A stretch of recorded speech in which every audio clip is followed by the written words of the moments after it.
Bab 36. Jangan banyak tanya, deh. Ini bahkan lebih penting daripada acara perkawinan. Sarah menarik Nathan dan pergi untuk membeli sepatu dan jam tangan. Dia langsung merubah Nathan menjadi pria kaya dan tampan.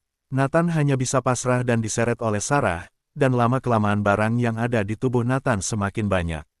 Sarah menghabiskan ratusan juta untuk membeli dasi, tali pinggang dan bahkan sebuah korek api untuk Nathan. Dengan barang yang Nathan pakai dari kepala ke kaki setidaknya ada ratusan juta.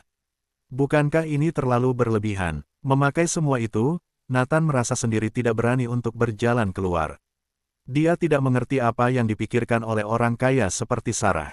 Menghabiskan puluhan juta untuk sebuah pakaian dan ratusan ribu untuk membeli sebuah korek api. Apa makna dari itu semua? Tidak ada yang berlebihan tentang hal ini. Kamu dulu memakai pakaian yang terlalu lusuh. Aku tidak akan membiarkanmu berpakaian seperti itu lagi, atau aku akan ditertawakan oleh orang lain.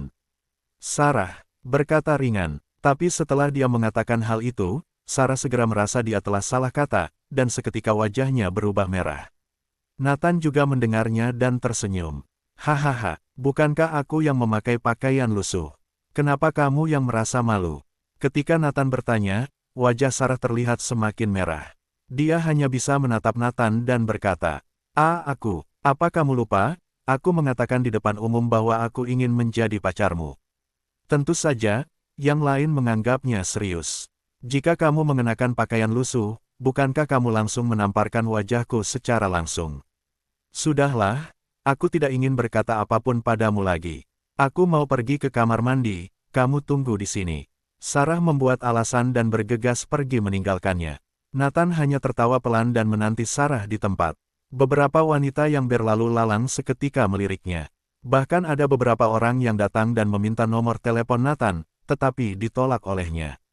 Shirley, lihat, ada pria yang tampan. Cindy berkata kepada Shirley dengan antusias. Dari barang-barang yang dia gunakan, sepertinya barang-barang mahal. Mendengar perkataan Cindy, Shirley pun bergegas memalingkan kepalanya. Dia melihat seorang pria tinggi yang memakai jas, berdiri tegap di depannya. Dia hanya melihat bagian belakang tubuh orang tersebut bisa merasa pria itu memiliki karisma bak orang kaya. Jangan-jangan, hanya pakaiannya saja yang mahal, tapi wajahnya. Shirley berbicara dengan suara kecil. Tidak mungkin, aku bisa merasakannya, dia pasti seorang pria yang tampan. Kamu kan sekarang sudah memiliki Kak Randy. Pria ini untukku saja. Setelah Cindy selesai berbicara, dia langsung bergegas berjalan mendekatinya. Shirley juga terlihat penasaran, dia pun bergegas mengikuti Cindy. Kak, apakah kamu sedang menunggu seseorang? Cindy datang, dan menepuk bahu pria itu dan bertanya. Tapi ketika pria itu berbalik, Cindy dan Shirley tiba-tiba mematung. Nathan, Cindy terlihat sangat terkejut. Shirley juga terlihat sangat terkejut. Dia pernah bersama dengan Nathan selama beberapa tahun, tapi dia tidak pernah melihat sisi Nathan yang seperti ini.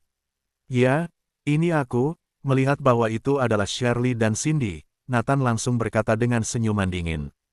Kak, kenapa kamu bisa ada di sini? Cindy berkata dengan wajah bingung. Dan juga, pakaian ini, apa kamu sengaja memancing para wanita? Barang-barang di pusat perbelanjaan ini sangatlah mahal. Orang biasa tidak memiliki syarat untuk datang. Mereka mengetahui kondisi keluarga Nathan yang saat ini bangkrut. Bagaimana bisa dia datang ke mall mewah ini? Selain itu, pakaian yang dipakainya sekarang tampak sangat mahal. Apa urusannya denganmu? Nathan tidak segan untuk menggertaknya. Cuy, Shirley meludah ke arah Nathan. Jangan sombong, kamu hanyalah seorang napi. Dengusnya dengan kesal. Kamu tidak akan pernah bisa menjadi seorang Casanova. Dia bisa berubah menjadi Casanova atau tidak, yang jelas dia tidak pernah menjadi pelacur sepertimu yang berhak untuk menilai. Tidak menunggu Nathan membuka mulut, Sarah berjalan mendekat, dengan wajahnya yang dingin dia berkata. Bersihkan. Sarah menunjuk Shirley yang meludahi pakaian Nathan. Melihat Sarah, Shirley terkejut bukan main.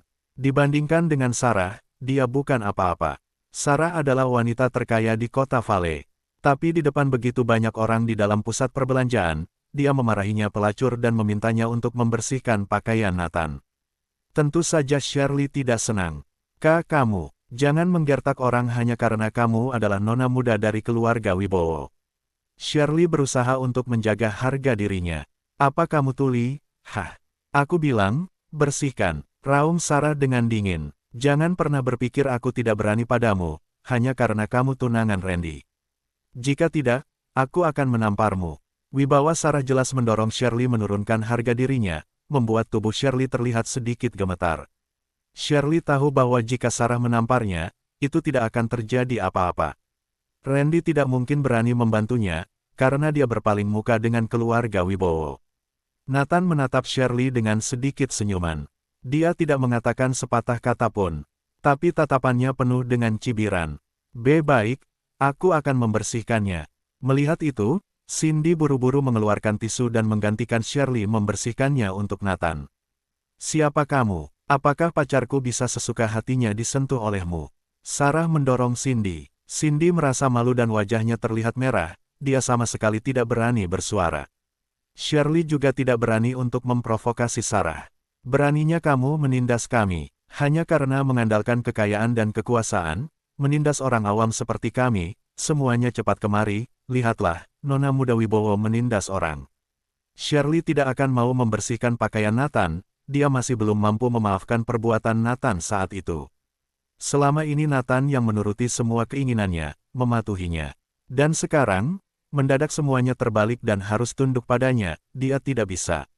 Saat ini Shirley berpura-pura lemah, berharap mendapatkan rasa iba dan bantuan dari orang-orang sekeliling. Plak, terdengar sebuah tamparan yang cukup keras. Di saat Shirley mencari bantuan dari orang sekitar, Sarah melangkah maju dan melayangkan sebuah tamparan.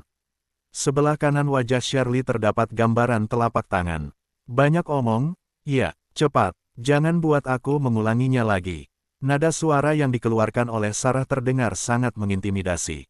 Shirley menutupi wajahnya, pandangannya menyapu kerumunan orang di sekeliling, tapi tidak ada yang membuka mulut untuk membantunya. Bahkan ada yang takut dan segera meninggalkan tempat itu. Shirley menatap sikap Sarah yang dingin, tidak ada pilihan, terpaksa dia mengeluarkan sehelai tisu dan berjalan perlahan ke hadapan Nathan. Wanita itu berjongkok dan bersiap untuk membersihkan air liur di pakaian Nathan.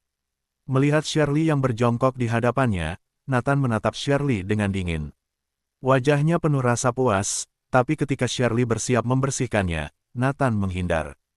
Shirley yang melihat pria itu menghindar, hatinya merasa terpana, dia mengangkat kepala dan menatapnya dengan terkejut. Bab 37. Tidak perlu, ucap Nathan dengan tatapan dinginnya seraya berkata. Tangan busukmu tidak layak menyentuhku, aku tidak ingin pakaian baruku kotor karena disentuh oleh tangan yang berlumuran darah. Selesai berkata, dia menggunakan tisu untuk membersihkannya sendiri. Apa? Cindy yang mendengar ucapan pria di hadapannya tiba-tiba menaikkan alis kanannya. Barusan, dia bilang, tangan yang berlumuran darah. Dia memicingkan mata dengan curiga. Apa maksudnya tanganmu yang berlumuran darah? Tanyanya membuat Shirley tersentak. Omong kosong, narapidana itu, dia hanya membual. Mungkin dia stres karena baju itu dibelikan oleh Sarah, ya aku sangat yakin baju itu pemberian dari Sarah. Jawabnya dengan hati yang campur aduk. Mendengar ucapan yang terlontar dari mulut mantan kekasihnya itu, Nathan memutar bola matanya. Dia tidak memiliki waktu untuk mengurus kedua orang ini, dia memiliki hal yang lebih penting dari ini. Ayo kita pergi. Nathan menarik tangan Sarah, melangkah lebar meninggalkan tempat itu. Shirley menatap punggung mereka, sekujur tubuhnya gemetar karena marah, menggertakkan giginya berkata. Nathan, keparat kau, aku tidak akan membiarkan semua ini. Hari ini kamu galak juga, ya, tidak sesuai dengan identitasmu sebagai Nona Wibowo, jika tersebar keluar, pengaruhnya tidak baik untukmu. Ucap Nathan kepada Sarah, itu bukan urusanku, bodoh amat dengan Nona Wibowo atau apapun itu. Sarah menggertakkan gigi, sekarang wajahnya penuh dengan amarah, kemudian menatap Nathan. Setiap kali aku melihat wajah ular berbisa itu, rasanya aku ingin menghantamnya menggunakan batu. Kamu terkejut dengan sikapku. Tidak, Nathan menggaruk belakang kepalanya yang tidak gatal sambil tersenyum menggeleng. Ketika kamu memperlihatkan kewibawaanmu, keren juga. Kalau begitu, aku akan memperlihatkannya padamu setiap hari, oke? Sarah berlari ke depan Nathan dan tersenyum. Apa? Tidak perlu, jangan. Nathan melambaikan tangan menolak, segera mengalihkan topik pembicaraan dan bertanya. Oh ya, kita mau kemana? Bukankah kita sudah selesai membeli pakaian? Hari ini Zain menggelar pesta di Hotel Northern, tokoh-tokoh terkenal di kota Vale akan hadir, dengar-dengar syarat untuk bisa hadir di sana sangat ketat, tidak boleh membawa anggota keluarga, ketus Sarah sedikit kesal. Padahal, kan, lokasinya adalah hotel ayahku, namun aku tidak perlu mendapatkan undangan, aku akan membawamu menghadiri pesta itu. Hah, benarkah? Nathan tertawa tak berdaya setelah mendengarnya, Zain menggelar pesta ini memang untuknya, sekarang Sarah malah ingin diam-diam membawanya ke sana. Ironis sekali, apanya yang lucu, yang kukatakan itu benar, dan kali ini Zain menggelar pesta, dengar kabar burung, tujuannya untuk mengenalkan seorang temannya pada para bos, hal itu membuat banyak orang yang menerka-nerka, siapakah teman Zain itu? Ujarnya sembari memegangi dagunya memikirkan sosok manusia itu. Kamu tahu, berapa banyak orang yang ingin hadir dalam pesta kali ini, tetapi tidak layak dan tidak memiliki kesempatan. Kalau bukan karena digelar di Hotel Northern, aku juga tidak memiliki kesempatan membawamu masuk, kamu harus melakukan yang terbaik. Hahaha, tentu saja, aku pasti akan melakukan yang terbaik. Nathan tersenyum, tidak memberitahu kebenaran padanya. Ingat, kau berhutang banyak padaku. Seru Sarah berjalan meninggalkan Nathan. Hei, tunggu. Tanpa disadari, Nathan merasakan hatinya mengalami perubahan terhadap Sarah, walaupun mereka berdua tidak mengatakan apapun, tetapi mereka bisa merasakan sesuatu. Rumah sakit Vale. Zain terburu-buru datang, langsung melempar setelan jas kepada Randy. Pakai ini, ikut aku. Ayah, aku sedang dalam masa penyembuhan, mau kemana? Randy bertanya dengan raut wajah yang bingung. Membawamu menghadiri sebuah pesta, ucap Zain. Tidak mau, pergelangan tanganku patah, aku masih merasakan sakit, menghadiri pesta siapa? Randy tidak tertarik setelah mendengarnya. Dia pernah menghadiri banyak pesta, paling-paling makan minum, saling memuji, harus mengenakan jas yang formal, dia enggan pergi. Keparat, sakit katamu, raung Zain dengan kesal. Lalu, apa yang kamu lakukan kepada Shirley? Kamu tahu, kali ini siapa yang menggelar pesta ini? Zain Floyd, semua tokoh terkenal dari kota Vale akan hadir, kali ini kamu harus melakukan dengan baik. Karena di kemudian hari, bisnis keluarga Orton akan jatuh ke tanganmu, tidak boleh gagal. Zain memukul kepala Randy sambil berkata. Mendengar pesta ini digelar oleh Zain, Randy tidak berani bersuara lagi, dengan terburu-buru dia mengganti pakaiannya. Ayah, tanganku. Mana kekasihmu? Dia tidak di sini menjagamu, pergi kemana wanita itu? Suruh dia membantumu ganti baju, pukul 11 siang di Hotel Northern, tidak boleh telat, aku masih ada urusan lain. Sahut Zain seraya melangkahkan kakinya pergi. Randy memeriksa jam, tidak berani berlama-lama, langsung menelepon Shirley menyuruhnya segera datang. Hotel Northern. Di area depan hotel terdapat banyak sekali mobil-mobil mewah, tokoh-tokoh terkenal dari dunia politik dan bisnis sudah mulai berdatangan.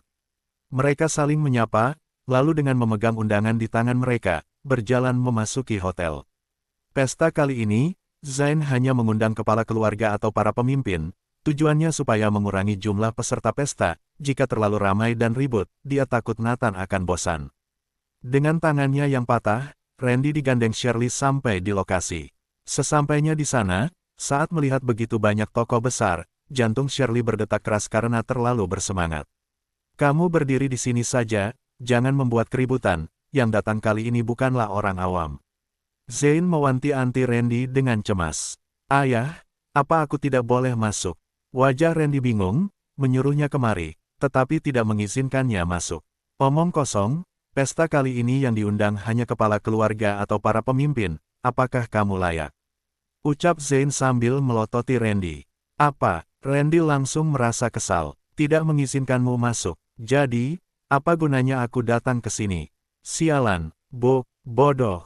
Diam dan tunggulah. Dengus Zain menendang putranya. Ini adalah kesempatan yang sangat langka, dapat berkenalan dengan lebih banyak tokoh-tokoh besar akan memberikan keuntungan pada perusahaan. Sayangnya Randy hanya tahu berfoya-foya, tidak memikirkan yang lain. Kuperingatkan kamu, jika saat aku keluar tidak menemukanmu, kuhentikan uang sakumu selama 1 tahun. Sahut Zain mengancam Randy, dia takut Randy tidak senang lalu pulang ke rumah. Mendengar ancaman sang ayah, Randy bergetar ketakutan, dia hanya bisa mengangguk dengan pasrah. Baik, aku akan menunggu di sini.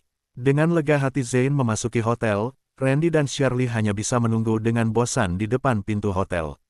Beberapa menit kemudian, Nathan dan Sarah tiba menaiki mobil pribadi Sarah. Dengarkan aku akan masuk duluan, tunggu di sini dan ikuti perintahku. Lirik Sarah saat turun dari dalam mobil. Mendengar ucapan Sarah yang seperti itu, Nathan hanya mengangguk. Kak, bukankah itu adalah Nathan? Dia juga menghadiri pesta ini. Shirley berbisik pada Randy. Bab 38. Randy yang mendengar bisikan itu memandang ke arah yang ditunjuk Shirley.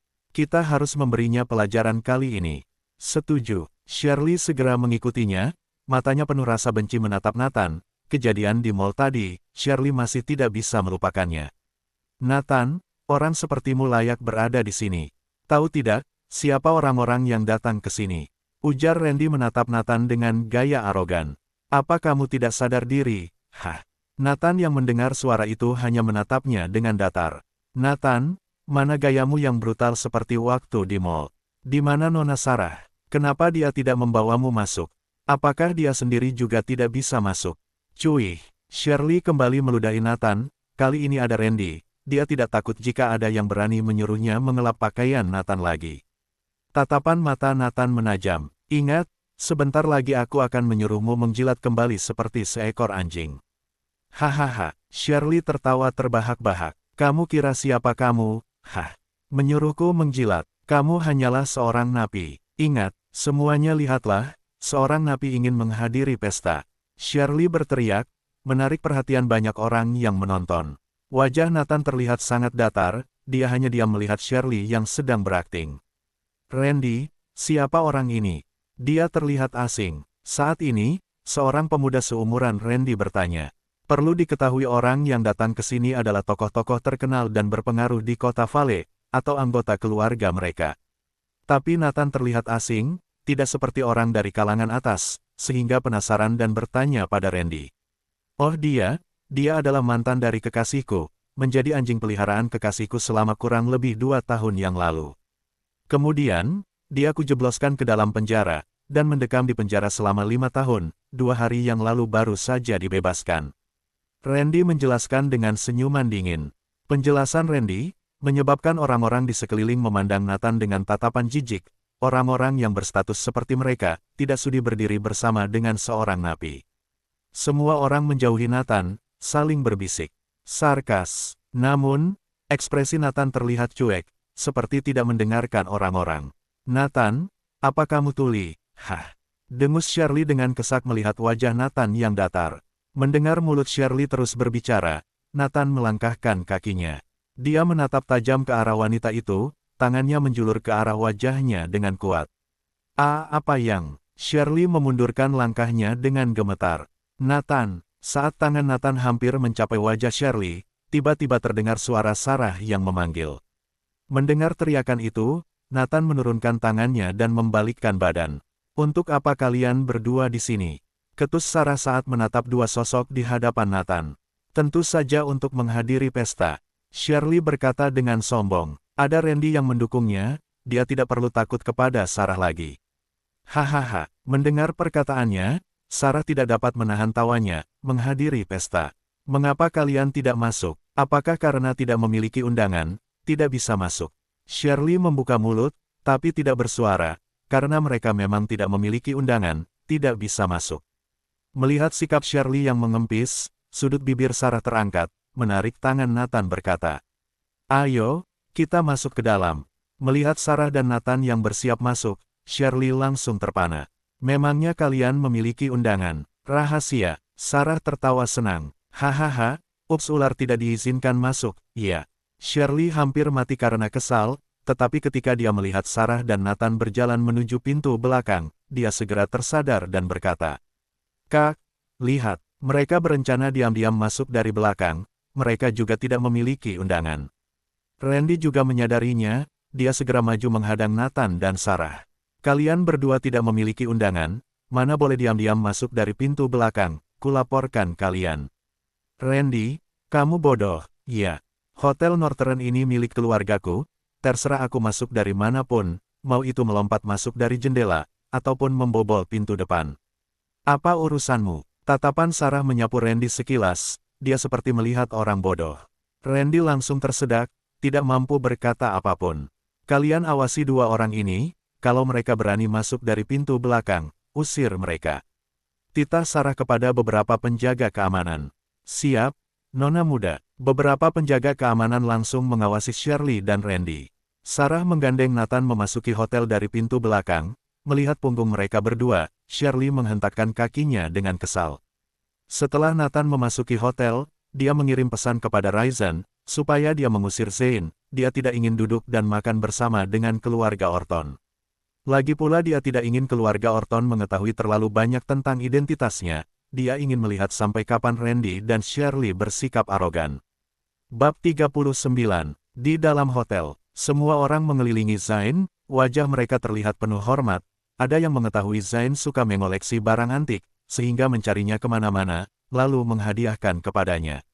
Di samping Zain, seorang pria parubaya yang berperawakan tegap, dengan tatapan yang dingin, dia terlihat sangat waspada. Santo Abigail, pengawal pribadi Zain, mantan personil pasukan elit The Falcon dari pemerintahan. Ketika Zain masih berada di Shirley, dia sudah menjadi pengawalnya. Sekarang Zain sudah pensiun, Santo ikut pensiun, senantiasa menjaga keselamatan Zain. Santo selalu berada di sisi Zain setiap kali dia muncul di hadapan orang banyak, untuk melindunginya. Para hadirin, hari ini saya mengundang kalian, pertama-tama tidak menerima hadiah, kedua tidak membahas tentang hal apapun, hanya ingin memperkenalkan seorang teman baru, kalian jangan terlalu waspada. Zain melambaikan tangannya, memberi kode supaya para hadirin tenang, dengan suara keras berkata. Sebenarnya banyak orang yang sudah mendengar kabar, hanya saja sekarang kabar ini disampaikan langsung oleh Zain sendiri. Banyak sekali orang-orang yang terkejut, tidak tahu apakah orang yang akan dikenalkan Zain memiliki latar yang menakutkan, atau biasa saja. Kalau tidak, Zain tidak akan begitu gembar-gembor. Mengapa Tuan Nathan belum datang? Zain memeriksa jam, lalu bertanya pada Raisin. Sebentar lagi. Raisin juga tidak tahu mengapa Nathan belum tiba, kemarin sudah diberitahu dengan jelas. Ding, begitu selesai berkata, ponsel Raisin berbunyi. Pesan dari Nathan, Raisin memberikan ponselnya kepada Zain. Zain membaca pesan itu, lalu mengangguk sedikit. Pantas aja Tuan Nathan belum muncul, ternyata begitu, sepertinya aku kurang cepat tanggap. Selesai berkata, Zain menatap sekilas Zain yang berada tidak jauh dari Shirley, yang sedang menunggu kemunculan pemuda yang dibicarakan Zain. Bisa dianggap orang penting oleh Zain, pasti bukan orang biasa. Jika bisa mendapat koneksi dari orang seperti ini, mungkin saja keluarga Orton akan mengalahkan keluarga Wibowo. Zain sedang berpikir ketika Zain menatapnya dan berkata, Tuan Zain, Tuan Zain. Zain melangkah maju dengan cepat begitu mendengar panggilan itu. Tuan Zain, ada apa? Pesta hari ini tidak cocok untukmu, pulanglah. Tanpa basa-basi, Zain langsung mengusir Zain di hadapan banyak orang. Mendengar itu, Zain terpana. Pria itu menatap tidak percaya pada Zain.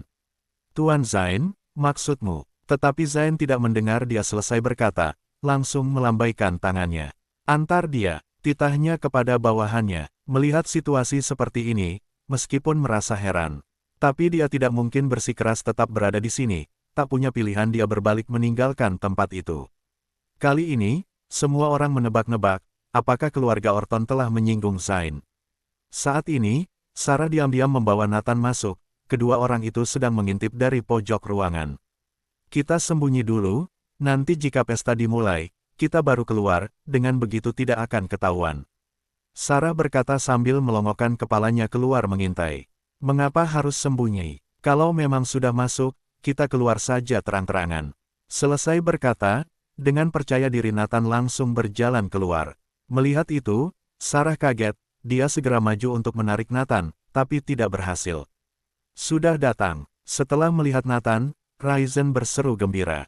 Zain mengangkat pandangan matanya melihat Nathan, raut wajahnya langsung berubah gembira, dia melangkah dengan cepat berjalan ke arah Nathan. Saat ini Kevin yang berada di dalam kerumunan melihat kemunculan Nathan, lalu Zain berjalan mendekatinya, pria itu terkejut bukan main. Dia yang menyuruh Sarah diam-diam membawa Nathan masuk, sekarang jika ketahuan Zain, bukankah gawat? Kevin melangkah maju dengan cepat, berusaha sebisanya memberi sinyal kepada Nathan dengan tatapan, supaya Nathan segera pergi, lalu menghadang Zain. Tuan Zain, orang ini adalah pelayan hotel kita, mungkin dia salah jalan, maafkan saya. Sarah berhasil mengejar Nathan, menarik tangannya dan pergi, mulutnya berkata. Petik 2. Bagaimana kamu? Tunggu sebentar, Zain memanggil Sarah. Sarah berhenti, lalu melepaskan tangan Nathan. Tuan Zain, ini semua salah saya, pelayanku telah sembarangan masuk, nanti saya akan menjelaskannya kepada Anda. Keringat dingin Kevin mengalir tak henti, takut Zain marah. Zain terpana. Kamu bilang, Tuan S, dia adalah bawahanmu. Iya, Kevin mengangguk, tapi dengan segera dia merasa terkejut mendengar panggilan itu. Tuan S. Kevin tidak mengerti, mengapa Zain memanggil Nathan dengan panggilan S. Mengapa memanggilnya Tuan S. Saat itu, Raizen telah menjelaskan semuanya kepada Zain lewat telepon. Sehingga dia mengetahui identitas Nathan. Iya, pestaku kali ini, tujuannya adalah mengundang Tuan S. Kalian hanyalah pemeran pendamping, Zain mengangguk. Kali ini, Kevin dan Sarah agak bingung, mereka sama sekali tidak mengerti apa yang sedang terjadi. Tuan Zain, maaf saya datang terlambat, Nathan maju 2 langkah, berkata sambil tersenyum. Ah, tentu saja tidak, Tuan S, acara masih belum dimulai, ujar Zain sambil tersenyum. Tuan, dia, tanyanya menunjuk ke arah Sarah yang berada di belakang Nathan. Tuan Zain, gadis ini adalah putriku, dia dan Nathan berteman. Kevin memang seorang pebisnis yang berpengalaman, reaksinya sangat cepat. Mendengar perkataannya, Zain tertawa terbahak-bahak. Seorang pahlawan, bersanding dengan wanita cantik, pasangan serasi sedunia. Mendengar perkataan Zain, semua orang beramai-ramai memuji Nathan dan Sarah. Hal itu membuat Sarah merona, dia tertunduk malu.